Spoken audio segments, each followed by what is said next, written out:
everyone, and a warm welcome to the Informa TechTarget second quarter 2025 financial results conference call and webcast. My name is Emily, and I'll be coordinating your call today. After the presentation, you will have the opportunity to ask any questions, which you can do so by pressing star followed by the number 1 on your telephone keypad. I would now like to turn the call over to our host, Charles Rennick, to begin. Please go ahead, Charles. Thank you, Emily, and good morning, everyone. The speakers joining us here today are Gary Nugent, our Chief Executive Officer, and Dan Noreck, our Chief Financial Officer.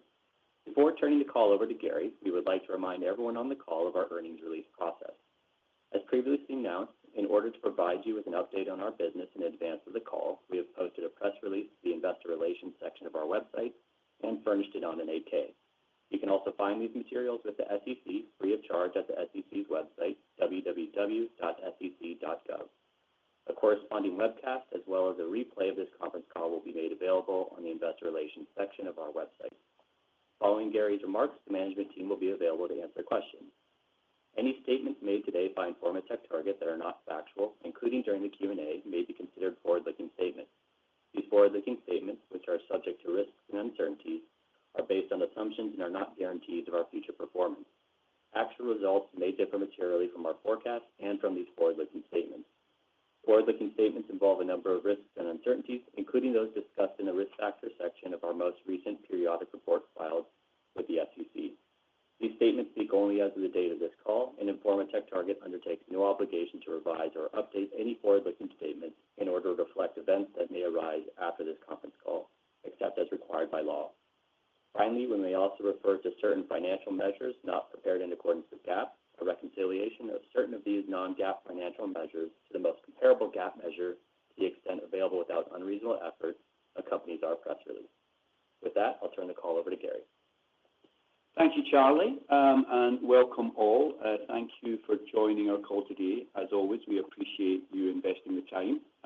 We have, of course, already spoken to you in part about our Q2 results. However, we will take the time today to reiterate what has already been said and to complete the Q2 picture. I would like to remind all that through our communications, we use the term combined company to refer to our amalgamation of the results in 2024 as if the company was one, allowing us to give us slightly more meaningful year-on-year comparisons. And so I will use this term through this morning's discussion.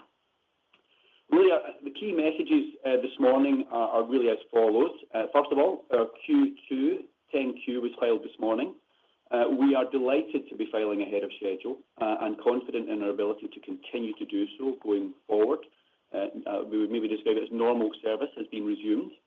The second message really is one of momentum, and momentum is building as we progress and unlock the benefits of combination in what is our foundation year, and as we seek to unlock the breadth, the scale, and the diversity of our new company. We are reaffirming our guidance for the full year, broadly flat revenues with improving adjusted EBITDA margins of $85 million plus. And then really we're looking forward to, and we ask you to look out for some product innovation that we'll be announcing in the fall with the launch of what we will be calling the Informa TechTarget portal. And last but not least, we are firmly of the opinion that AI is an opportunity for our business and that we are well positioned to embrace and take advantage of an AI-enabled world. If I turn to the Q2 results, revenues were posted as $120 million as compared to a prior year of $122 million on a combined company basis. And that represents a decline of 1.6% year on year. However, it also represents sequential growth of just over 15.5% on Q1. And for those of you who have been tracking the company, we'll see that that's about 5 percentage points ahead of prior year on a combined company basis, so momentum building. The company posted a net loss of $399 million, largely as a result of a $382 million non-cash impairment, and posted adjusted EBITDA of $17 million versus $19 million prior year on a combined company basis. From a balance sheet and liquidity perspective, at the close of Q2 with a strong balance sheet, $62 million in cash and cash equivalent. We have utilized just about $120 million of the $250 million revolving credit facility that we have. And net debt at the end of the period was negative $58 million, in line with prior year, pretty much in line with prior year. If I talk a little bit about some of the highlights from Q2, and first of all, if I talk about a market highlight, as we've mentioned before, we, as part of our market strategy, we are focusing on and investing in our relationships with our largest customers and the largest players in the market that we serve. And we believe that about the top 200 customers in the industry represent about 50% of the addressable market. So that's about $10 billion of the $20 billion addressable market that we have. And these are the customers who have broad scale requirements. And therefore, these are the customers where we believe that the breadth and the scale and the diversity of the combined Informa TechTarget play the loudest. And therefore, we have been investing in and focusing more of our resources, our marketing resources, our sales resources, our customer success, and indeed even our product management to better serve and address the needs of these customers. And through that, we have seen encouraging growth year on year through the first half and look forward to that continuing in the second half. From a product perspective, we've mentioned before that in our intelligence and advisory portfolio, we have moved quickly in the combination to undertake brand consolidation and product portfolio consolidation. At the brand level, consolidating the brands of Wards, Canalys, ESG, and Omdia under the banner of Omdia as our go-forward brand. This allows us to maximize the return on our brand investment dollars behind that one brand. It also eliminates the overlap within the product portfolio and enables our expert analysts and researchers to therefore spend more time with clients. We're delighted with the progress that we've made there. And then the second product highlight I would mention, of course, is the repositioning of the NetLine product to address the volume, cost-conscious end of the demand market, really tapping into a new source of adjacent revenues for the company. And here, again, we've seen meaningful growth year on year in this regard, and we're very encouraged by the results. The final highlight that I wanted to mention with regards to Q2 was really with respect to our editorial activity and our audience development. And in particular, in recognition of the expertise that resides within our company, within the research community, the analyst community, the editorial community, the journalist community, who are committed to unbiased, authoritative, and trusted content. We're delighted to advise that we've won 45 prestigious online B2B editorial awards in the first half of this year alone, as a demonstration of our commitment to quality. And I'm going to talk a little bit about that more as we go through the call this morning and why that's so important. If I look forward to the second half and beyond, we continue to progress at pace with our combination in our foundation year as we bring together the brands, the products, and the talents within the organization, as we look to eliminate the overlap and the duplication and unlock the promise of bringing these two companies together. And as such, we announced in July the next step of our combination plan, the reorganization plan, streamlining certain areas of the business, streamlining markets, streamlining products, streamlining brands and functions, whilst we reinvest in other areas, the areas that we believe to have high growth potential, and improve upon the product and service delivery, enhance our go-to-market capabilities. And this program is expected to lead to a net reduction of approximately 10% of the company's global colleague base. And therefore, we will be meaningfully ahead of the original year one cost savings and synergies that were the original part of the combination thesis. And we believe that we're well on track to deliver the promised synergies of $45 million by year three in the original combination thesis. I also said earlier on that I wanted you to look forward to some significant progress that we've made with our product roadmap, which we will announce in the fall. For those of you listening in European, that's the autumn. We are looking really to, as part of our product roadmap and our product strategy, we've got three core priorities. The first priority is to bring all of our products and services together into a single unified experience and interface for our customers. The second priority is to enhance on our ability for our customers to demonstrate the performance and the ROI of their investments with us through our analytics capabilities. And the third priority is integrating our products and data with the platforms of choice of our customers. And we're delighted that with the launch of the Informa TechTarget portal in September, we will have made some significant progress against all three of those priorities. In particular, in the integration of our products and data with the platforms of choice of our customers, we'll be announcing 3 new integrations with 3 platforms, which will bring the total of integrations to 13 in total, which we believe covers all of the major ecosystem platforms that our customers like to do business with. And I'll happily talk a little bit more about that in Q&A. The final point I wanted to make really was about AI. And we are firmly of the opinion that AI is an opportunity for our business and that we are well positioned to embrace and take advantage of an AI-enabled world. We've mentioned before that AI in and of itself is a market that we participate in. I mean, our business at its heart is about informing, educating buyers of technology and of helping the vendors of technology reach and position their products and services in front of those buyers. And AI is a market no different from any other market, no different from cybersecurity or cloud or enterprise computing. And indeed, as a market, it is estimated by our own Omdia analysts to be north of $250 billion as an end market by 2028. And we see that as an opportunity in and of itself, and we're actively participating in that as we speak.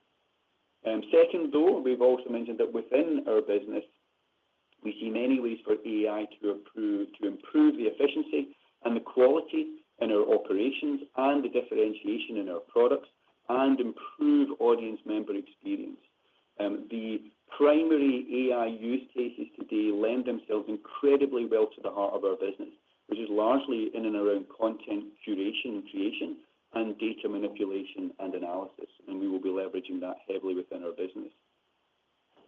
And then finally, with respect to how we sustain and grow our permissioned audience, which is a core asset of the business, really the breadth and the scale and the diversity of our portfolio of B2B digital properties that inform and educate and shape the industry is unrivaled. And the strategy and tactics that we use to attract, to engage, and to retain audience members are manifold. Search is a part of that armory, but search represents less than half of our audience development strategy. We have many other strategies within that armory, branded destinations, our very extensive outbound newsletter strategy, our publisher partnerships, our customer partnerships, and of course, the vital event audience asset that we have access to through Informa's Iris and the relationship with Informa. And there is no doubt that search is being disrupted with the advent of AI and LLMs, but there is also increasingly confident that domain authority will remain an asset as search will continue to be a relevant way of finding audiences. But also we are seeing that domain authority is influencing AI engine optimization, and we're seeing our AI engine referrals growing rapidly. And encouragingly, we're seeing the conversion rate to members to being higher than traditionally from search. And so all of that is reasons to feel that we are able to embrace and adapt to the changes in our marketplace. Our business model is not built upon anonymous traffic, but known and engaged members. And decision makers and influencers of vital technology investments are always going to be looking for unbiased, authoritative, and trusted content, which is why I wanted to highlight those 45 prestigious online editorial awards in the first half alone. In an AI world, the old computer science adage of garbage in, garbage out still holds.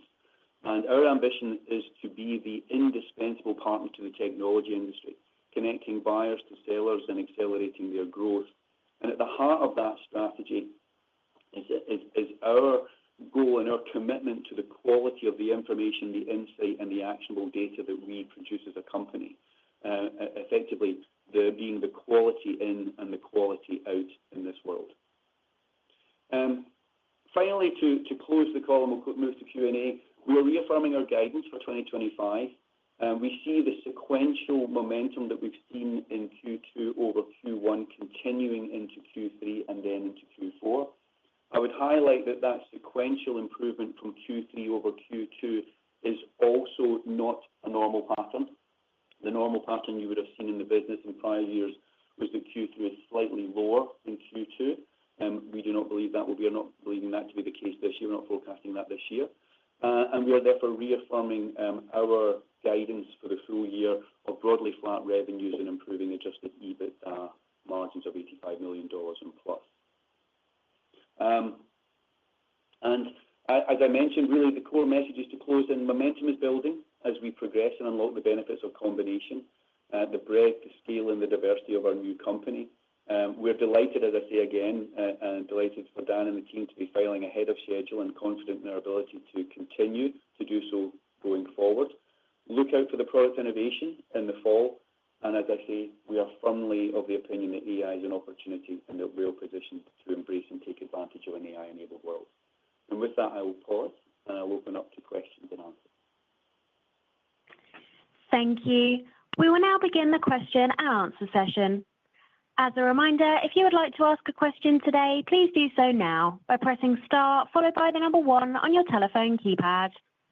If you change your mind or you feel like your question has already been answered, you can press star followed by 2 to withdraw yourself from the queue. Our first question today comes from Joshua Riley with Needham. Joshua, please go ahead. Your line is now open. All right. Thanks for taking my questions. Maybe just starting off in terms of brand consolidation, can you just discuss the trends you're seeing in intelligence and advisory as a large public competitor? Just put up guidance below expectations, and curious what you're seeing there in terms of churn and customer retention for Omdia. Hi, Josh. Yeah, thanks for the question. Generally speaking, I would say the kind of momentum and the trend continues. We're seeing our intelligence and advisory business perform to our expectations. We're seeing, I think, strong and continually, I mean, it's always a business that has strong customer renewal rates, both at a volume and a value level, and we're seeing that continue. There's really no change to that pattern. I think it's certainly fair to say that new business is probably where the market is the most competitive and challenging. But I think that has always been true of this market as well, because the intelligence and advisory proposition is one which is relatively sticky with customers because you really get deep into their workflows and into their strategic planning cycles. So, I mean, I would say our outlook for the year is as expected, no change. Got it. That's helpful. And then as we think about the implied second half guidance, how much of the sequential improvement in revenue in Q3 is from any type of market recovery that you're assuming relative to the operational improvements that you've already highlighted on the call here? Well, we're not making assumptions around market recovery in any way, shape, or form in our guidance. Really, this is based upon the bookings momentum that we have, the revenue pacing momentum that we have. I think, as I mentioned earlier before, one of the things that we moved really quickly to do was to get our management information systems combined such that we had a kind of transparent and real-time view of bookings from customers and revenue from customers, and so we see that on a daily basis. So it really is all about those KPIs, not any assumptions around market recovery. Excellent. And then last question from me is, can you just review what did you do exactly to the product for NetLine to drive growth in the lower end, more cost-conscious end of the market? Thank you. Yes, certainly, Josh. I mean, actually, the product itself, really, there wasn't a lot of change to the product itself, but there was a lot of change to the go-to-market strategy for the product, and we have built a dedicated go-to-market capability for the product and then positioned it in that sort of volume and cost-conscious end of the demand market. And it is therefore, it really is about the emphasis of the go-to-market behind the product and the positioning of the product. The actual product itself, the engineering of the product itself hasn't materially changed. Understood. Thank you. Thank you, Josh. Thank you. Our next question comes from Jason Kreyer with Craig-Hallum. Jason, please go ahead. Great. Thank you guys for taking my questions. Just wondering, as you look at the guide and the implied return to growth in the back half of the year, can you give any either qualitative or quantitative commentary on bookings or on the pipeline that give you confidence in that return to growth? I mean, the best I would say is that our bookings momentum and our revenue pacing all support the guidance that we've given you, and we're confident in its support of it. As you know, we are a business that there are sort of really, we've mentioned this in the past actually, Jason, if you think about the revenues in three categories, we have what we would describe as the subscription revenues, and the subscription revenues are rated over a year, and therefore we have a high degree of visibility of those revenues because of that. The second sort of category of revenues are kind of consulting and our advisory revenues. These are project-related revenues where we recognize revenue on a level of effort basis against a backlog of projects that we've kind of booked and on the books. And then the third category of revenues are the kind of more transactional revenues where we usually get about 60 to 90 days visibility through the pipeline in the business, through the pipeline, the sales force's pipeline. And so when you take the mix of that, we can sort of really we have a relatively good picture of the business. Appreciate that commentary. Just going back to the AI topic, as you look across your business today, what segments or what products are seeing near-term fundamental benefits from the AI category? I think probably you'll see this showing up first is really in audience experience and how audiences discover and then consume content as they go through their buying journey.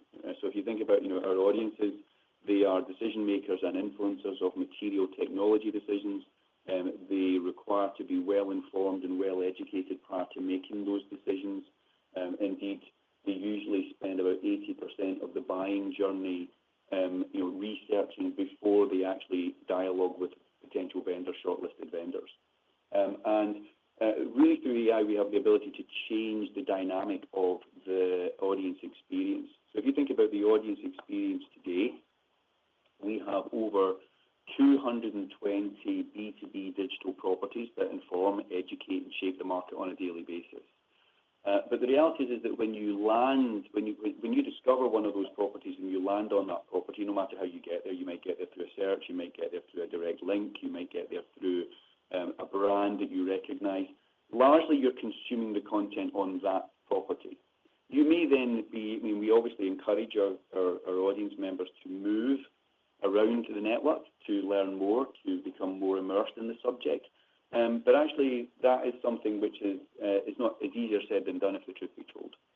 If you think about the use of AI and in particular LLMs, what that really allows us to do is to take all of the content across that estate of 220 sites and put it into a large language model and then allow our audiences to consume content by asking questions and receiving answers from our proprietary LLM, which we built within the organization.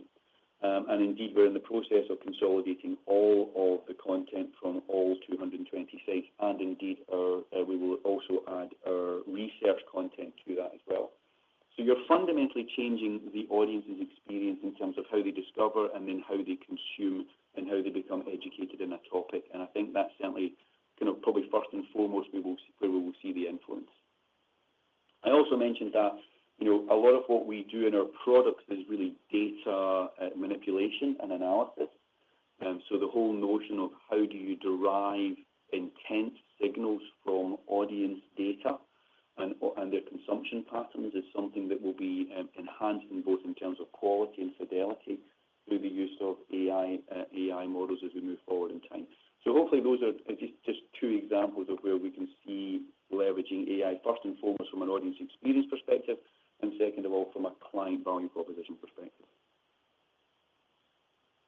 That's really helpful, Gary. Just one more from me. So as we get into the second half of the year, we're forecasting uptick in profitability and cash flow. Just wondering what your balance sheet priorities are across, like deleveraging, buybacks, M&A, any key objectives from you. Thanks. Dan, do you want to? Sure. I mean, as we think about the second half of the year, it's really going to be about identifying opportunities for the business with a focus on delevering and then also just building up cash. Thanks, Dan. Thank you very much, Jason. Thank you. Our next question comes from Eric Martinuzzi with Lake Street. Please go ahead, Eric. Yeah, I saw you called out the Canalys business as part of the uptick in the back half. I'm not familiar with that. Are we talking about, on the order of $1 million or $2 million or $3 to $5 million? What does that conference business kind of kick in when it does show up in Q4? Hi, Eric. Yeah, good question. So there is a series at the tail end of the year of what's called the Canalys Forums. The Canalys Forums are a prestigious series of conferences. There's one in Europe, one in Asia, and one in North America, in the United States. It's really the kind of, the gathering of the decision makers and the influencers within the channel community of the technology sector. It's really where the distribution titans like TD SYNNEX and Arrow, and where the giant resellers like SHI and Computer Center and others come together with the vendors to meet and discuss business. It all happens in really October, November. The quantum of it I'm going to give you a quantum. It's between $5 and $10 million. I'm not going to kind of put too round a number on that.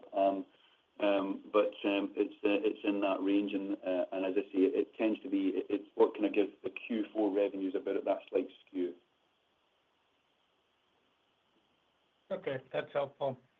As far as macro demand, it looks like the brand and intent business, you characterize it as the most volatile. Are you seeing that across your markets, or is there a difference between, say, North America and rest of the world? No, I don't think there's any kind of material geographical differences there. I think the pattern is relatively consistent across Europe and APAC. I would say, I think I've mentioned that certainly within within the business, the APAC revenues and the APAC bookings are where one of the areas where we've been seeing decline year on year. I mentioned earlier on that we've got growth year on year in some of our strategic bets, but by implication, other areas must be declining. And I think we found the APAC market challenging this year, but it's not localized to the proposition of brand and intent. I think that's more of a market than a product factor or issue. Okay. And then lastly, you had talked about wanting to be the work with your customers' platforms of choice. I'm familiar with, marketing automation platforms that would be users of Informa TechTarget data, things, HubSpot, for instance. Can you give me other examples of platforms that you're talking about integrating with? Yes, I mean, typically the industry sort of calls them CRMs, MAPs, and SEPs. SEPs being sales enablement platforms. So you've mentioned the CRMs of this world are Salesforce and Microsoft Dynamics, etc. The marketing automation platforms are the Eloquas and the HubSpots and the Marketos of this world. The sales enablement platforms are things like Sixthsense and Demandbase and others. Does that help? Yep. So your sense is you're pretty well there, and you'll have it by the end of the year as far as being able to plug in with all of these? I think certainly by at the time of the fall launch, we were adding 3 new integrations to the portfolio. I think I said that would be 13 in total. I think that gives us really good coverage of all the major platforms that our customers choose. and therefore is good. I mean, it's obviously it's a dynamic world. I mean, I sort of remember, sales enablement platforms didn't exist 5 to 7 years ago. It was the world with CRMs and MAPs at the time, or customer relationship management and marketing automation platforms. So we're keeping an eye out on that. There are also a couple of what we would call lead management consolidators or lead management consolidation platforms, so the converters of this world and Integrate, and they are also there on our list. And so this is really, I think, a clear commitment from the company to integrating into the ecosystems that our customers build and being easy to do business with and facilitating and being seamless to do business with. Got it. Well, congrats on getting back on a normal reporting cadence. Thank you, Harry. Thank you. Those are all the questions we have for today, and so this concludes our call. Thank you all for your participation. You may now disconnect your line.